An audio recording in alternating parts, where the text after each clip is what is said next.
Hello students, I am Sonu Kasana and this is the book exercise of the chapter Land, Soil, Water, Natural Vegetation and Wildlife Resources. Let's start. The very first question is, answer the following question.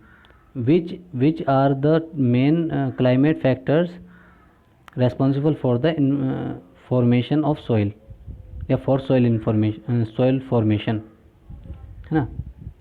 तो ये आपका हो जाता है, ये आपका हो जाएगा answer. Temperature and rainfall are the two main climate factors responsible for the soil formation. Temperature and rainfall are the two main climate factors responsible for the soil formation. The second question is, write any two reasons for land degradation today. Land degradation के आज के time में दो factor लिखिए. तो इसमें हो जाएगा आपका right any two reasons for land degradation. तो आंसर हो जाएगा deforestation and the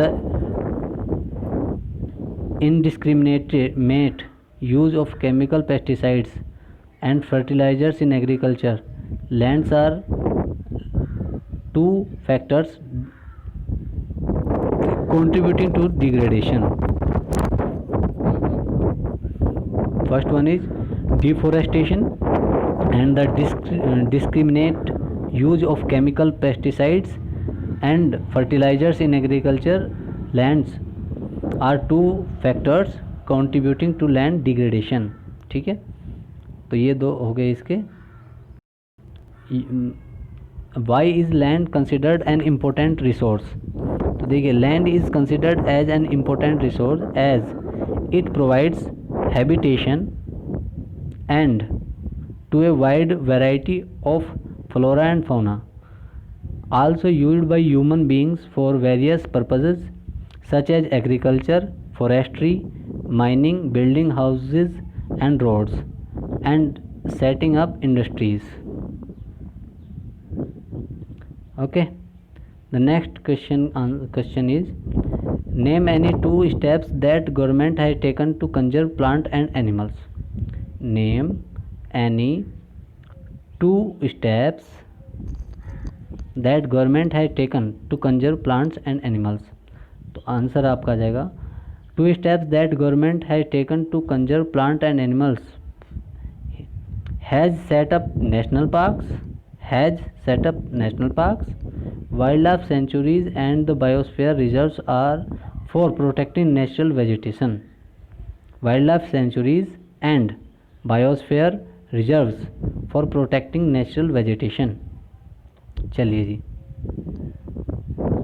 end wildlife. For example, the Kaziranga National Park in Assam, he has banned the killing of lions, tigers, deers, great Indian bustards and peacocks. It has also prohibited the trade of the species of plants and animals protected under the international agreements, जिसे CITES कहते हैं, है ना.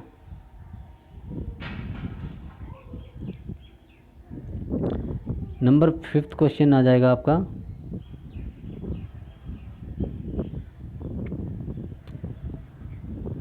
Fifth question है, suggest 3 ways to conserve water. पानी को conserve करने का, संरक्षित करने के 3 तरीके बताइए. बहुत इंपॉर्टेंट क्वेश्चन है. 3 ways to conserve water. Rain water harvesting, जो रेन वाटर होता है उसे हार्वेस्ट करना, उसे संरक्षित करना, उसे बचाना. Lining irrigation canals to avoid seepage of water, जो कि हमने उसमें समझा था अच्छे से जब हम चैप्टर को रीड कर रहे थे. तो हमने लाइनिंग इरिगेशन को पढ़ा था, समझा था, है ना. और replenishing ground water bye promoting afforestation. जो ग्राउंड वाटर है उसको भी सुरक्षित रखने का तरीका है कि डिफॉरेस्टेशन को रोका जाए, यानी पेड़ों को काटने से रोका जाए, है ना, या ज़्यादा पेड़ लगाए जाएं. चलिए जी, अब आते हैं हम कल जो हमने टिक आंसर दिए थे उसमें कौन कौन से क्वेश्चन के आंसर सही थे. कुछ बच्चों ने करके भेजा था, सभी ने नहीं भेजा. चलिए इसमें देख लेते हैं। फर्स्ट है हमारा विच one of the following is not a factor of soil formation. तो ये सॉइल टेक्सचर होता है, सॉइल टेक्सचर। सेकंड होता है which one of the following method is most appropriate to check soil erosion slopes, shelter belts, mulching, terrace cultivation. तो इसका answer हो गया आपका टेरेस कल्टीवेशन, सही answer. Which one of the following is not in favour of the conservation of nature. तो इसके options हैं switch off the bulb when not in use, close the tab immediately after using, dispose polybags after shopping. तो इसका answer आता है dispose polybags after shopping. चलिए जी match the following पे आ जाते हैं। हमारे पास ये एक आपका पूरा ग्रिड है। इसमें आता है land use, humus, rock dams और arable lands. Prevent soil erosion, land suitable for agriculture, productive use of land, organic matter deposited on the top soil और कॉन्टोर प्लोइंग। हाँ चलिए तो करेक्ट आंसर्स पे देख लेते हैं कौन सा किससे मिलता है। सबसे पहला लैंड यूज़ आएगा जिसके सामने आप निशान लगाएंगे, productive soil use of land. फिर आता है Hume's, organic matter deposited on top soil. फिर आता है rock dams, prevent soil erosion. फिर आता है arable land, land suitable for agriculture.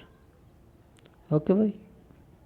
चलिए स्टूडेंट्स अब एक बार फिर से देख लीजिए, अगर नहीं समझ आया हो ना तो आप देख सकते हैं एक बार फिर से। Land use, productive soil use of land, humus, organic matter deposited on the top soil, rocks dams, prevent soil erosion, arable land, land suitable for agriculture. चलिए जी state whether the given statement are true और false, if true write the reason. देखिए अभी तक आपको केवल true और false लिखने होते थे, यहाँ पर आपका आ जाता है रीजन भी, कि आपको रीजन भी देना। अगर ट्रू है तो रीजन भी बताइए, समझ रहे हैं। तो चलिए देख लेते हैं। अब आता है आपका पहला, Ganga Brahmaputra plain of India is an over populated region. जो गंगा ब्रह्मपुत्र प्लेन है भारत का, वो उसमें ज़्यादा जनसंख्या रहती है, उसमें पॉपुलेशन ज़्यादा है। तो इसका आंसर आता है दिस स्टेटमेंट इज ट्रू। तो ट्रू हो गया तो इसका रीजन भी देना पड़ेगा क्या है। चलिए जी रीजन लिख लेते हैं। Plains and rivers valleys offer suitable land for agriculture. जहाँ प्लेन होते हैं या रिवर वैलीज होती हैं वहाँ पर जो एग्रीकल्चर के लिए अच्छी भूमि मिल जाती है। Hence these are dense populated area of the world. इसीलिए इसमें इन एरियाज़ में डेंस पॉपुलेशन होती है, यानी घनी आबादी होती है पूरी दुनिया में ऐसी जगहों पर। यानी जो रिवर्स के बीच की जो प्लेन जगह होती है वहाँ पर एग्रीकल्चर अच्छे से हो सकती है, इसलिए वहाँ पर सारी दुनिया में ही ऐसी जगहों पर ज़्यादा आबादी निवास करती है। सेकंड आता है आपका स्टेटमेंट, वाटर अवेलेबिलिटी पर person in India is declining. पानी की जो उपलब्धता है प्रत्येक व्यक्ति की के हिस्से की, वो इंडिया में घट रही है। तो इसका आंसर है ये स्टेटमेंट पे ट्रू है, ये तो 100% ट्रू है। दो वाटर इज प्रेजेंट इन एबुडेंस। हालांकि पानी जो है वो बहुत मात्रा में है, लेकिन fresh water is scarce resource. लेकिन जो ताज़ा पानी है ना उसका स्रोत सीमित है, वो सुकड़ रहा है, वो कम हो रहा है। Water availability is serious problem in many reasons. और जो पानी की जो उपलब्धता है वो बहुत सारी जगहों में एक मतलब सीरियस प्रॉब्लम है ना, गंभीर समस्या। Due to the wastage of water. और ये समस्या जो है ना ये क्यों है, पानी के वेस्टेज की वजह से, पानी को बेकार व्यर्थ बहाने से, डिफोरेस्टेशन या वनों को काटने से, and the pollution and the depletion of fresh water river reserves. और प्रदूषण से या साफ पानी को गंदा बनाने से, such as rivers and ground water. और नदियों और जो ग्राउंड वाटर है उन्हें उनका पानी न बचाने से। The availability of water is fast declining, और जो पानी की जो अवेलेबिलिटी है वो तेज़ी से घट रही है। अब आ जाइए थर्ड स्टेटमेंट पे। रोज of trees planted in the coastal area or to check the wind movement is called intercropping। चलिए जी देखते हैं ट्रू है या फॉल्स। तो थर्ड आ जाता है दिस स्टेटमेंट इज फॉल्स, ठीक है। और ये फॉल्स क्यों है इसका भी समझ लेते हैं, क्योंकि रीजन भी लिखने हैं। This statement is false, the described process is called shelter belts. हमने पढ़ा था चैप्टर में, शेल्टर बेल्ट्स कहते हैं उन्हें जब वो एक रो में ट्रीज लगा लेते हैं। और इसे कहते हैं intercropping is the process in which different crops are grown in alternate rows and are sown in at different times to protect the soil from change। और इस तरह से जब फसलें बोई जाती हैं ना, तो फसलों को बोने का एक तरीका हो गया। और जब फसलें इस तरह से बोई जाती हैं तो वो जब पानी आता है वर्षा के दिनों में तो वो मिट्टी को नहीं काट पाता। चलिए जी फोर्थ वन देख लेते हैं। Human interference and changes of climate can maintain the ecosystem. ये आपका फॉल्स है। Fourth statement is also false. This statement is false. Human interferences and climate changes for the most part adversely affect the balance of the ecosystem, है ना। This statement is false. क्यों? क्योंकि human interference and climate changes for the most part adversely affect the balance of the ecosystem. Okay, hence chapter is completed.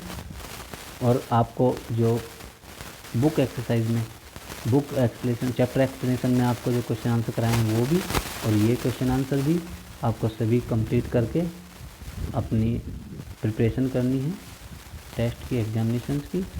तो thank you very much, bye student.